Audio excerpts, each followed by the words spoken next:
98 99 ఎన్నికల్లో మరి ప్రజలు రైట్ విజయార్య గారు గతంలో గడిచిపోయింది వదిలేండి. స్థానిక సంస్థల ఎన్నికల్లో బీఆర్ఎస్ ప్రభావం ఉంటుందా ఉండదా? విజయార్య గారు ఎస్ విజయార్య గారు టాపిక్ డైవర్ట్ అవుతుంది. ఒకటి సుజాత్ గారు ఒక్క నిమిషం. విజయార్య గారు ఈ స్థానిక సంస్థల ఎన్నికల్లో బీఆర్ఎస్ ప్రభావం ఎంతవరకు ఉండనుంది? మీరు అసలు గెలుస్తారని మీరు భావిస్తున్నారా? ప్రస్తుతం అది దాని మీద మాట్లాడదాం. ఈరోజు సుజాతమ్మ అన్నట్లే ఓటమి గెలుపులు అనేది ఎవరికి శాశ్వతం కాదు. రాజకీయ పార్టీలలో ప్రజలు ఆ సమయానుకూలంగా ఆ 5 సంవత్సరాలు చేసినటువంటి అభివృద్ధి కార్యక్రమాలు, ఆ 10 సంవత్సరాలు చేసినటువంటి అభివృద్ధి కార్యక్రమాలు బేరీజు వేసుకుంటారు. అలాగే ఒకసారి ప్రజల కోపం వచ్చినప్పుడు వాళ్ళు నిజంగానే బండకేసి కొడతారు, మళ్ళీ వాళ్ళే మరి తలకెత్తుకుంటారు. కాబట్టి ఈ శాశ్వతమైనటువంటి ఈసారి బండకేసి కొడతాం అనేది కరెక్టే అంటారు. అయితే ఈసారి కన్ఫర్మ్ గా బీఆర్ఎస్ బండకేసి కొట్టారంటారు ప్రజలు. లేదా సుజాతమ్మ గారితో ఏకీభవిస్తున్నా. ఈ రోజు కాంగ్రెస్ పార్టీని బండకేసి కొట్టి వినండి, 2014లో కాంగ్రెస్ పార్టీని బండకేసి కొట్టి మమ్మల్ని నెత్తికెత్తుకున్నారు. మమ్మల్ని బండకేసి కొట్టి కాంగ్రెస్ నెత్తికెత్తుకున్నారు. మరి రేపు 2029-28 ఎన్నికలలో వాళ్ళని బండకేసి కొడతారు. మమ్మల్ని ఖచ్చితంగా పంచాయతీ ఎలక్షన్ల గురించి కాదా? సారీ పంచాయతీ ఎలక్షన్ లో మీ పరిస్థితి ఏంటని అడుగుతున్నారు ఆర్య గారు. విజయార్య గారు పంచాయతీ ఎన్నికలలో వినండి, దుర్మార్గంగా 410 పంచాయతీ ఎన్నికలలో 410 లెక్క చెప్పింది సుజాతమ్మని. యునానిమస్ అయింది కాంగ్రెస్ కంటే. ఈ రోజు నైతికత ఉంటే ఎన్నికలు చెప్పియాలి, ఓట్లతోటి ఎన్నికలు. అదేంటి సార్ మీ కేసీఆర్ గారు ఒకటి గత చరిత్ర మర్చిపోయినట్టున్నా. నేను ఆన్సర్ చెప్తాను నేను ఆన్సర్ చెప్తా. ఒక్క నిమిషం. 5 లక్షల నుంచి 20 లక్షల వరకు ఇస్తారు కేటీఆర్ చెప్పినటువంటి మాటను మర్చిపోయినావా అన్న? యునానిమస్ చేసుకొని రండి, మీ గ్రామానికి అభివృద్ధి కోసం నేను 5 లక్షల నుంచి 20 లక్షల వరకు ఇస్తా అన్నటువంటి మాటను మర్చిపోయినావా అన్న? దౌర్జన్యం చేసే మాట మాట్లాడేటప్పుడు మీ గత చరిత్రను గుర్తు చేసుకొని యునానిమస్ అని అంటే మంచిది కాదా?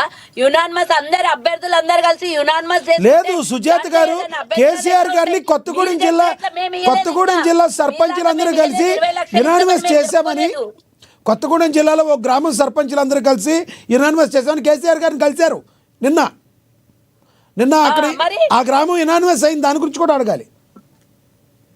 మరి వాళ్ళు దౌర్జన్యం చేసేదేమో అడగాలి. మరి అట్లా విజయార్య గారు చెప్పాలి సమాధానం.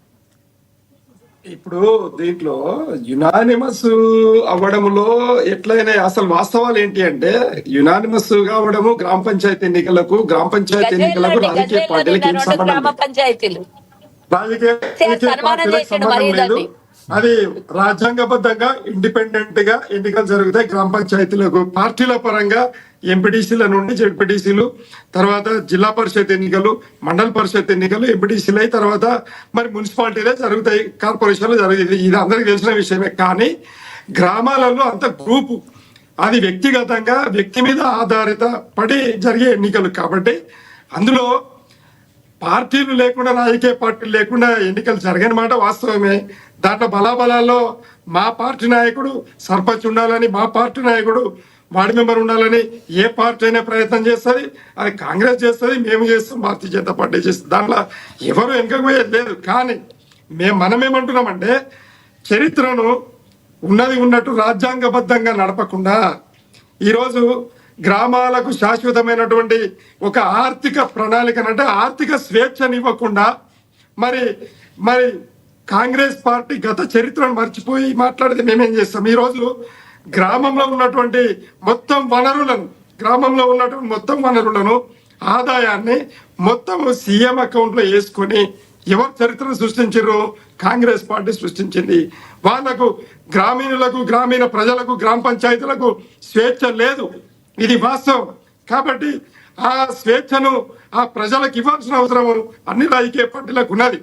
కాబట్టి ఈరోజు యునానిమస్ అయితే చాలా సంతోషం. కానీ నైతిక నిబద్ధతతోటి యునానిమస్ అయితే మంచిదే. కానీ భయభ్రాంతులకు గురి చేసి మిమ్మల్ని చంపుతాం, మిమ్మల్ని కొడతాం, మీ మీద కేసులు పెడతాం, మీరు విత్డ్రా చేసుకోవాలి, విత్డ్రా అయితేనే ఉంటుంది, లేకపోతే మిమ్మల్ని బతకనీయమని భయభ్రాంతులకు గురి చేసి మీరు యునానిమస్ చేయడం అనేది అనైతికమైన విషయాన్ని మీకు తెలియజేస్తున్నానండి. రైట్. రైట్ సుజాత గారు కంక్లూడ్ చేయండి, చివరికి ఏం చెప్తారు? నేను క్లోజ్ చేయనా? కంక్లూడ్ చేసి ఓకే, చెప్పండి. ఏదైనా కూడా ఇప్పుడు ఇందాక మీరు అడిగినటువంటి ప్రశ్నకి సమాధానం చెప్పలేక మళ్ళీ ఎంపీటీసీలు జెడ్పీటీసీల కాడికి పోయినటువంటి అన్నకి ఓడిపోతాము అని ఓటమిని ఒప్పుకున్నందుకు ధన్యవాదాలన్న. ఏదైనా కూడా ఏ జెండా ఏ ఎన్నికలు జరిగినా కూడా కాంగ్రెస్ జెండా ఎగురుతుందని ఓసారి 28 కాదు 34 వరకు కాంగ్రెస్ జెండా ఎగురుతూనే ఉంటది. చల్లగా తెలంగాణ ప్రజల ఆశీర్వాదం ప్రాణం ఉన్నంత వరకు, మా ప్రాణం ఉన్నంత వరకు గెలుపు మాదే. నైతికంగా 100% మేమే గెలుస్తాం. మీరు టెక్నికల్ గా గెలుస్తుండొచ్చు, విజయం మాదే కాదు అనం. Thank you. టెక్నికల్ గా మీరే గెలుస్తుండొచ్చు, విజయం మాత్రం ఖచ్చితంగా బిఆర్ఎస్ పార్టీ, నైతిక విజయం బిఆర్ఎస్ పార్టీదే. రైట్, ధన్యవాదాలండి చర్చలో పాల్గొన్నందుకు కె సుజాత గారు, ధన్యవాదాలండి విజయార్య గారు, ధన్యవాదాలండి రామ్మోహన్ గారు చర్చలో పాల్గొన్నందుకు. ఏది ఏమైనప్పటికీ కూడా మరి సీఎం రేవంత్ రెడ్డి అయితే జిల్లాల పర్యటనలు, సుడియాల పర్యటనలు అయితే చేస్తున్నారు. ఇక కొడంగల్లో మక్తల్ ఎత్తిపోతల పథకాన్ని నిర్లక్ష్యం చేశారని, కొత్తగూడెం హుస్నాబాద్ను పట్టించుకోలేదని, ఆదిలాబాద్